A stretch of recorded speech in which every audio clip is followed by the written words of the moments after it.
Hola, muy buenas tardes. Muchas gracias a todas, a todos por acompañarnos. Nos encontramos en esta mesa el embajador de la OEA aquí en México, el doctor Aníbal Quiñones.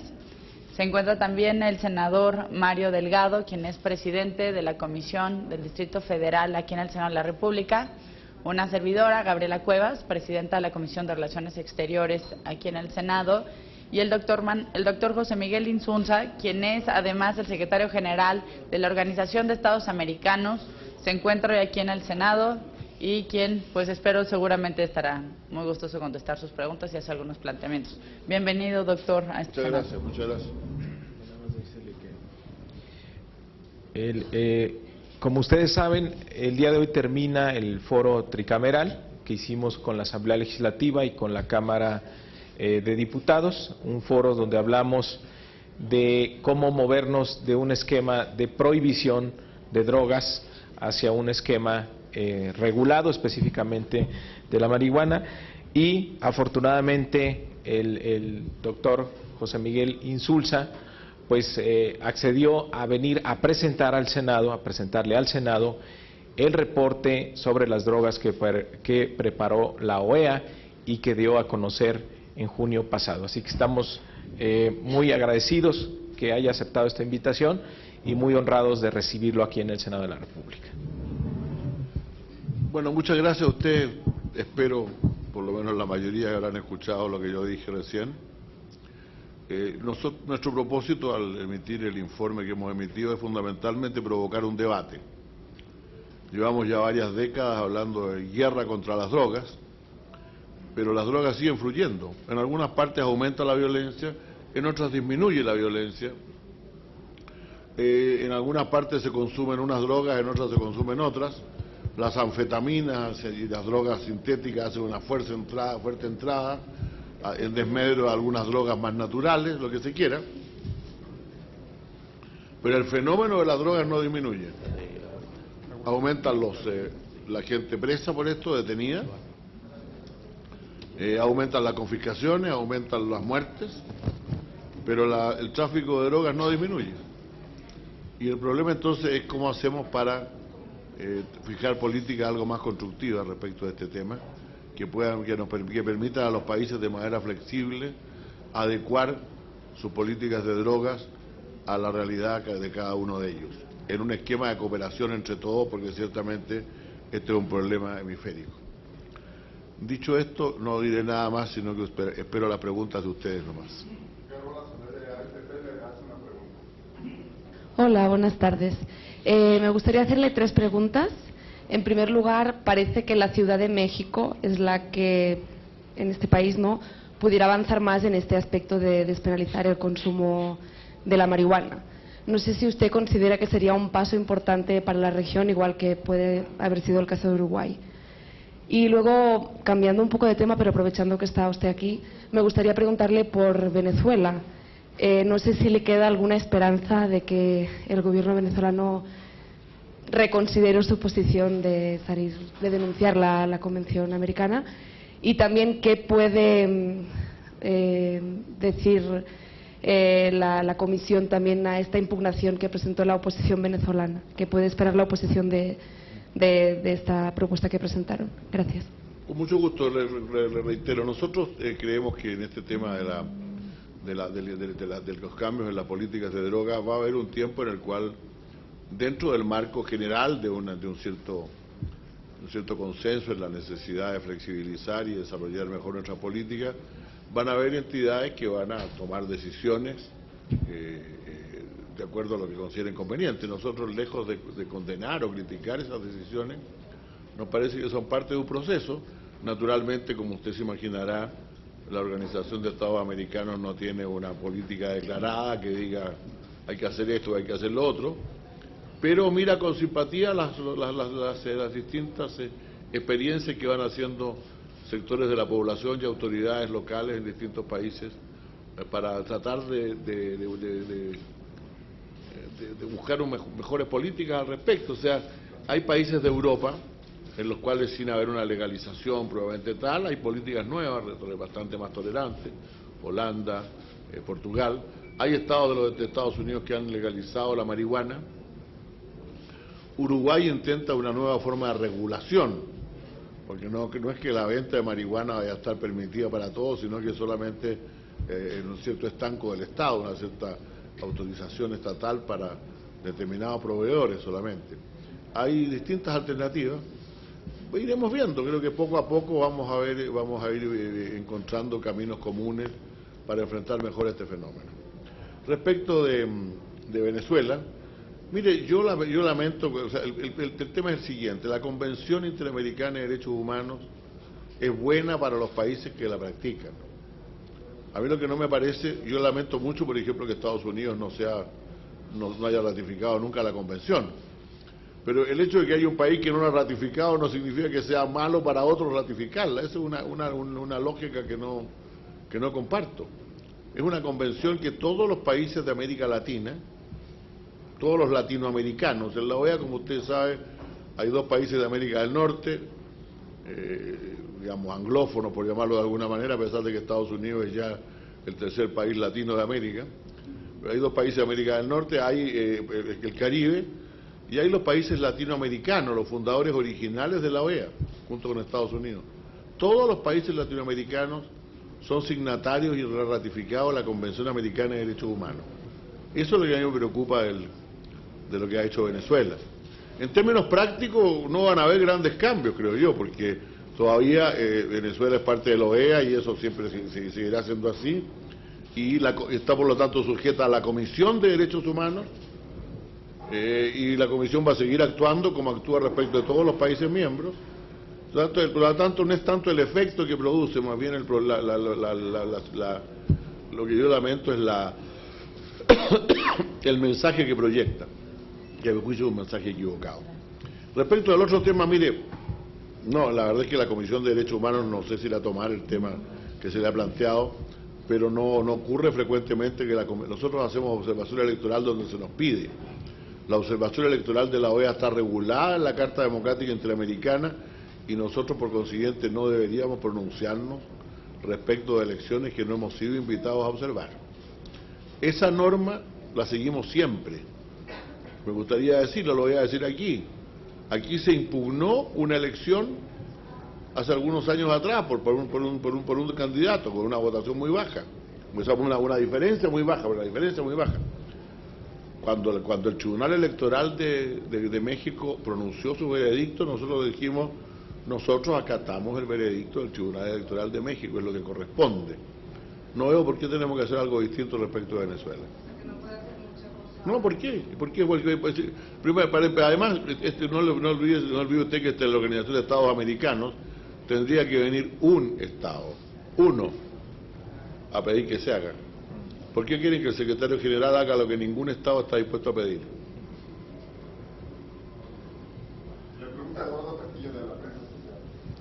¿Qué tal, secretario? Buenas. Un par de cosas. Sobre el asunto de las drogas, usted comentaba en su exposición que la despenalización no va en contra del marco internacional que se tiene actualmente. ¿Usted cree... No, pero despenalización del consumo. Del consumo, sí.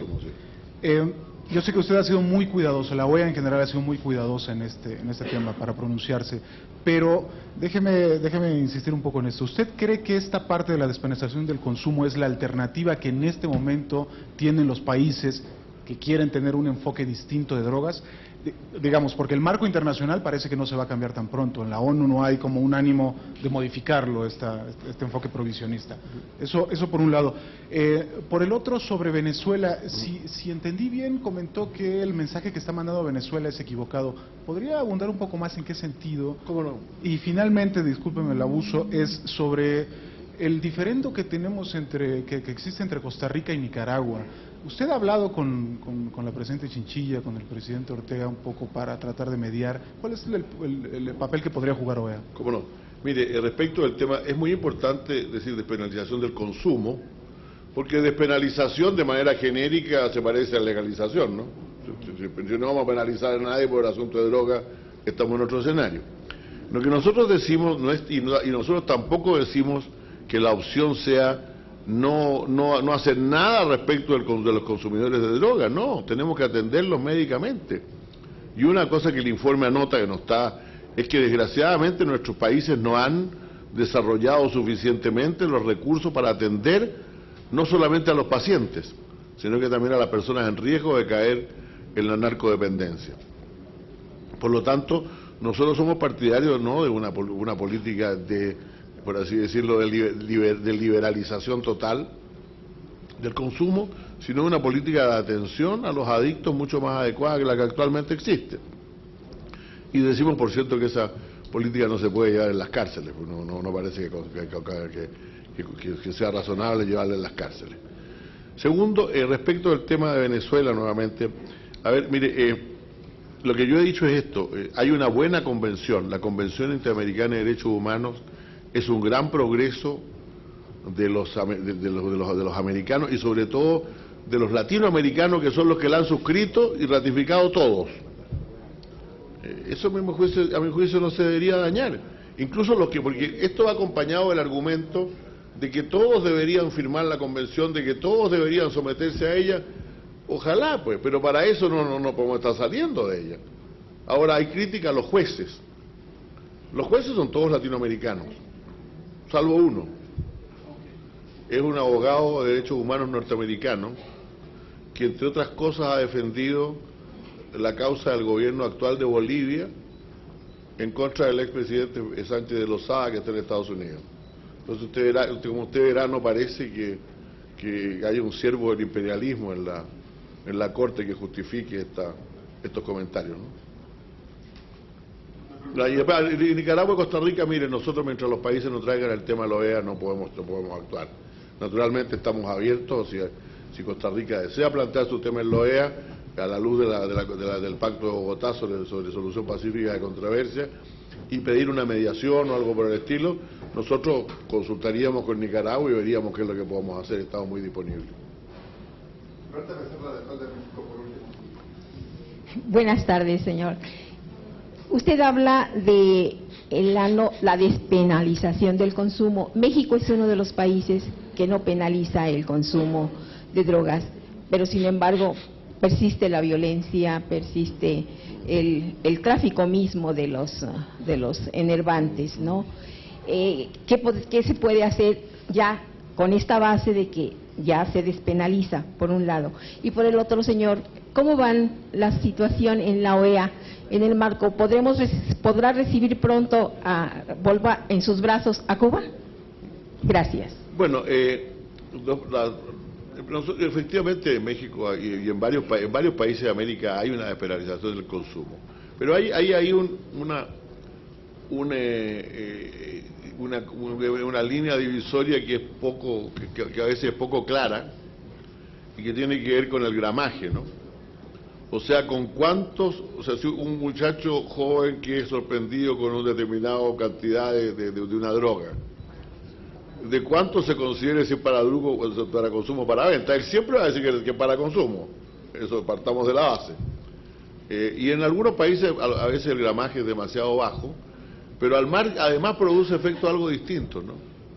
Por ejemplo, en mi país hubo que buscar una diferenciación de las penas contra los grandes traficantes y contra los pequeños traficantes, porque cuando un juez se enfrentaba con tener que condenar a 10 años de prisión a un muchacho que andaba con 3 o 4 papelillos, ciertamente para venderlos, ¿no?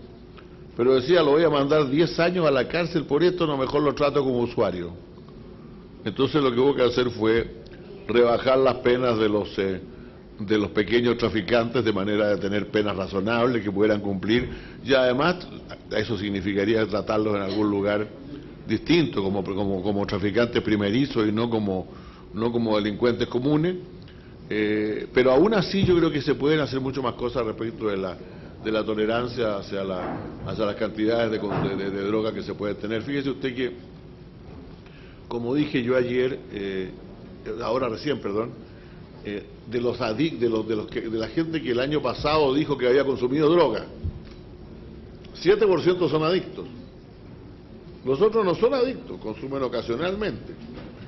Si se impide a través de penalizarlos que vayan que adquieran tratamiento médico pronto, O sea, ciertamente eso es más perjudicial que por ejemplo, en mi país, un caso, o sea, el plan de salud básico para toda la población, que para toda la población incluye dinero para tratamiento de personas que tienen problemas de droga. Prácticamente no se gasta el dinero por temor de los usuarios a ir a confesar que están cometiendo un delito cuando van al médico, o por lo menos que se les investigue por algún delito. Así que es un tema muy a discutir y mucho ya de la técnica, pero lo fundamental, repito, el principio básico de que los enfermos tienen que ser tratados en sanatorios o en hospitales y no deben ser tratados en las cárceles.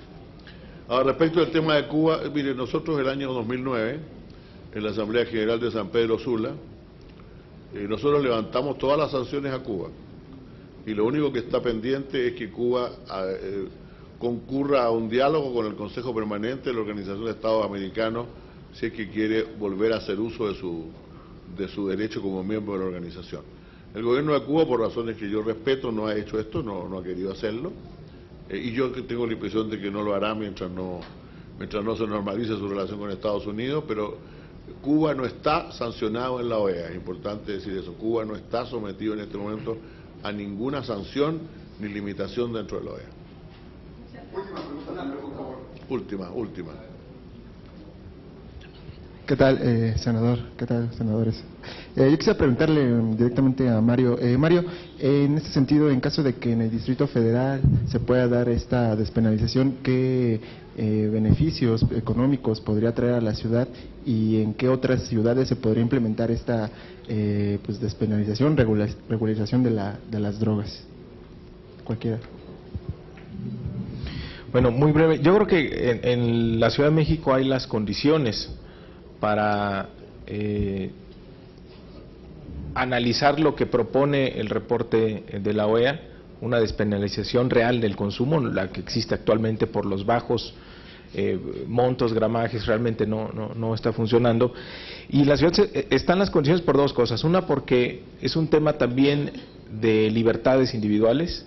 El enfoque de regulación se basa en que el individuo pueda decidir el consumo o no, y que no tienes a un Estado que te está diciendo qué está prohibido y qué no está prohibido consumir. Y es algo que va hacia donde se ha movido la ciudad últimamente, en un esquema de fortalecer los derechos y libertades.